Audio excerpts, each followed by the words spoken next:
Blood Surge, the easiest Abattoir Easy clear you will ever have as a Necromancer. Press the W button, well, mouse click forward, and then just Blood Surge and never stop Blood Surging. Step Blood Surge, dash, shield, infinite Bone Storm Barrier, 16,000 armor, 20,000 life. Keeping on zooming, and due to the Tears of Blood glyph, my overpowers went from 4 million to 7 million. And that already at level 3, with minimal twiddly tweaks in the Paragon board to even get a wee bit more damage reduction out, that we can just kill the Seekers very easy. And well, the Seekers, they just die with us standing more or less in the middle and then blood surging out. So I think all of you will be able to get this done. Key piece is still Litless Wall. That thing just makes infinite bone storms, keeps us buried up, and especially against the blood seekers, you just make all your bone storms, you have them stand inside, your barrier soaks up, you're not losing life. Now you would think the other uniques are very important, right? But it's actually Expose the Flesh. Up to a 10% chance to generate 46 essence when hitting vulnerable enemies. And here in the ring, I also have resource generation, critical strike damage, and critical strike chance. My critical strike chance is around 90% currently in total with everything. But the resource generation boosts this 46 plus 15% every single time. And that's not the only resource generation I have.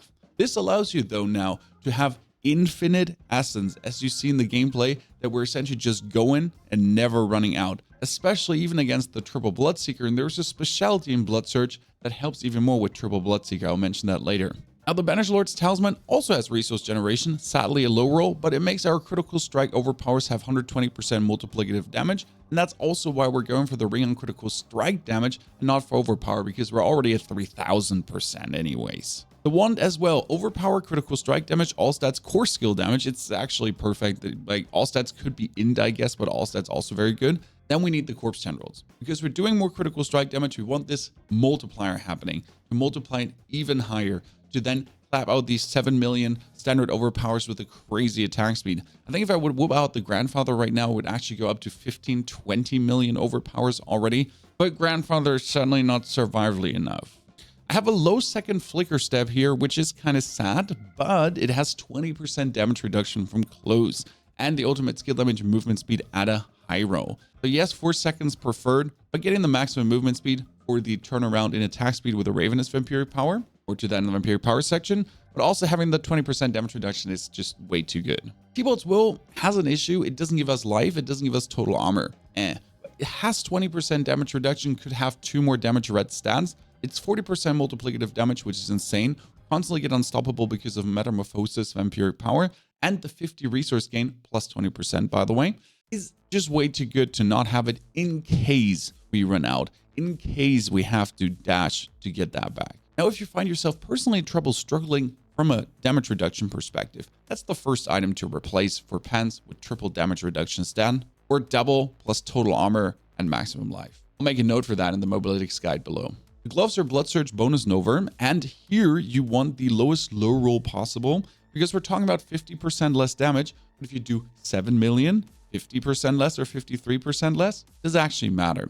Lucky hit chance, yes, as high as possible. Blood Surge, overpower damage, critical strike chance. This glove doesn't go better. It's the Ultra S tier glove. Then on the chest we want Barrier. Bone Storm Barrier, 4%. Damage reduction while fortified is fire because we're always fortified. Maximum life, total armor, fizz damage. The fizz damage could go out for damage reduction from close or damage reduction just flat. That would be tremendously better. I just have fizz damage on it. For the helmet, it's Dex. That's bonus crit chance. Fantastic. Total armor, max life, and cooldown reduction. It could be lucky hit while barrier to make this even better, but I'll take the cooldown reduction for the Bone Storm as well. Disobedience needed to push our already 12,000 armor even higher. Technically, we would be already well off without Disobedience, and we could play something like Explosive Mist or the Exploiter's Aspect, which has 20% increased crowd control duration, so longer stuns, but also we would be dealing 20 to 40% increased damage to unstoppable enemies, and they'll get unstoppable when they're like stunned too much, right? 40% bonus multiplicative damage or more stuns, not bad. Now, lastly, it's the Ring of Sacrilegious Souls to get even more corpse tendrils, even more corpse explosions for the Flesh Eater board for the 40% multiplicative damage, bonus resource generation, the Fueled by Death to give us essentially even more damage multiplicative. It just works fantastic and is undeniably great for this build. For the Vampiric Powers, we're a bit stuck, limited, problematic.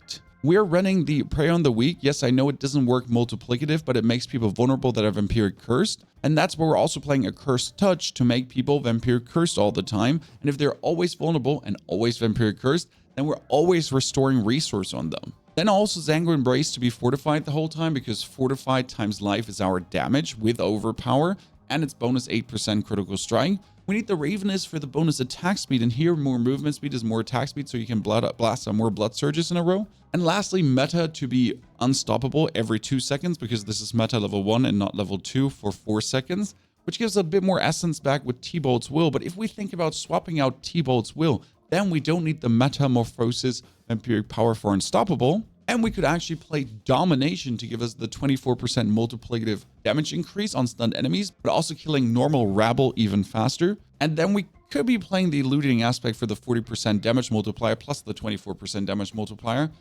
I like the thought of it. It's a huge chunk of damage bonus, especially since we're already having so much armor with this build. And we could get even more. If I get a Pants with total armor now, I'm going to essentially be at 15,000 already base. I don't have to worry about anything, right? In the Book of the Dead, we're still down to resistance to all elements, skeletons, then obviously the overpower super sacrifice, followed up by golems with a 30% multiplicative critical strike damage to boost us just truly into oblivion. With right now, what we have 2,700% and 722% critical strike damage, which there we have the 40% bonus multiplicative happening and the 120% increased damage as well. Fantastico. We still have our hemorrhage to worst case scenario give us some fortify. This is actually interesting. We can run away from the Bloodseekers and from the other side of a room quickly get some fortifies over the wall to get it down. Maximum points in Blood Surge with imperfectly balanced for the super multiplier happening. Now, the very interesting part about Blood Surge we talked about is Blood Surge Nova damage is increased by 10% per enemy drained up to 50% multiplicative. And that is against the Bloodseekers, because versus one boss, but if you have 3 bosses now going on and they are all pulled together in permastun, Blood Surge for the win. Only 1 point in Blood Mist for the corpses, so you can always make that corpse needed for the corpse tendrils to pull them together.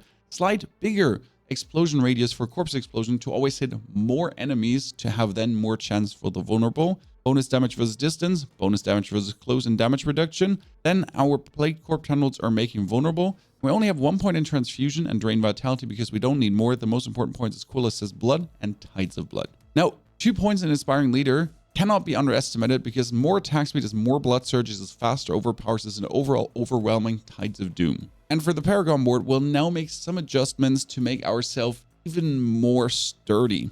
And here we're talking about dropping Sacrificial. This was a nice damage multiplier and it also boosted our armor a wee bit. I would either play Control here for the 20% multiplier. Now, keep in mind, my Control glyph is only level 1. So it's lacking that juicy radius to be straight away leveled out. Or we could choose to go for Exhumation, which would give us Consuming Corpses fortifies you and grants 4% damage reduction. Slight damage reduction, bit more fortify, also versus the bosses.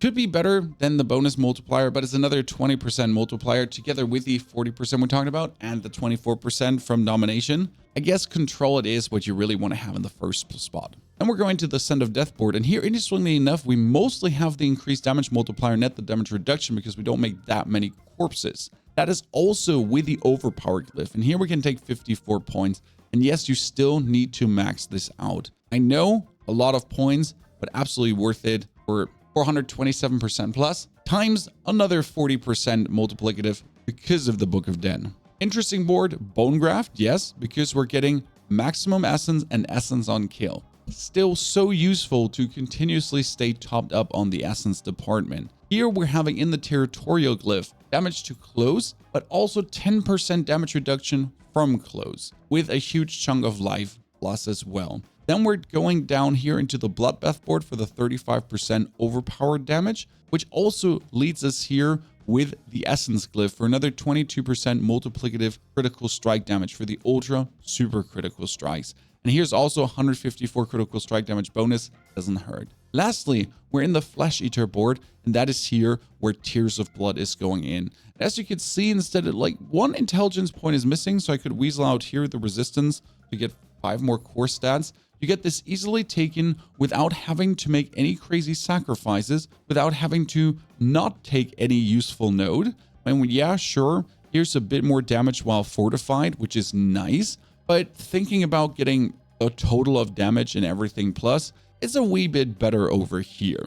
Now that 90% multiplicative damage increase truly escalates overpower, which is 120% multiplicative on critical strikes, 22% more on critical strikes. You know, all the multipliers applied, and then your whole overpower shebang even more domineering. Now, to give you a feeling for what I'm farming with this, again, tier 8 is what I maximum clear, tier 11 with Shadow. But mostly I farm tier 3s and 4s because they're just so no-brainer, where I don't have to actually pay attention, put in any efforts, where I can just, in 2 minutes roughly, get one done. So I could already do like 4 to 5 every 10 minutes if I wish to. Gameplay loop doesn't get simpler. We activate our Bone Storm on first enemy contact, and then it is just the surgeoning. So don't really bother with like waiting for anything. You just jump in and smash your button, and the elites will just follow along. The best part about Blood Surge is it kind of hits everything on your screen. So no matter how far something is away, as long as it's visible on the screen, it's being hit. And this is where you can essentially just really keep aggressively zooming and still hit everyone at any junction. And even if they're like here all the way back, they still get, yeah. He just still randomly died. When your Bone Storm runs out, you can activate it straight away again, but you have to keep in mind that you essentially always want to have it up when the Bloodseekers spawn. So you will have to have it on cooldown there because it needs to be the first thing to essentially activate. Now, like you see, we're 1 minute in and we're almost like through. And that's where I'm like, this is the most brain dead version of the farm. This is the most amazing, like just going through. If you're looking to knock him out quick, brainless, you know, not having to bother about survival or anything. Oh, that's an artillery shrine. And I wanted to show you like a fair fight versus the dudes, but it seems like we're not getting a fair fight. Seems like we're gonna be getting a slight unfairness. I should probably, the shrine is gonna run out before, right? Before we get to the Bloodseekers. Oh, that's protection. Can't say no to that. Always feels cheesy to essentially kill them. Now activate Bone Storm, Corpse Tendrils, and then we're gonna be have them stunned, and you're essentially just standing in them, and you're blasting them, and blasting them, and blasting them. And yes, this also works against the Vampirics.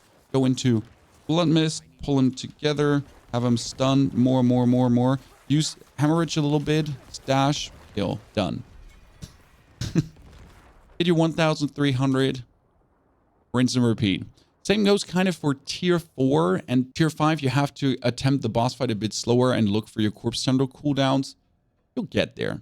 Don't worry, we'll have a bone and also a full corpse explosion coming in the lives today. There's also the tier leveling and attempting Gigadot Necro right now.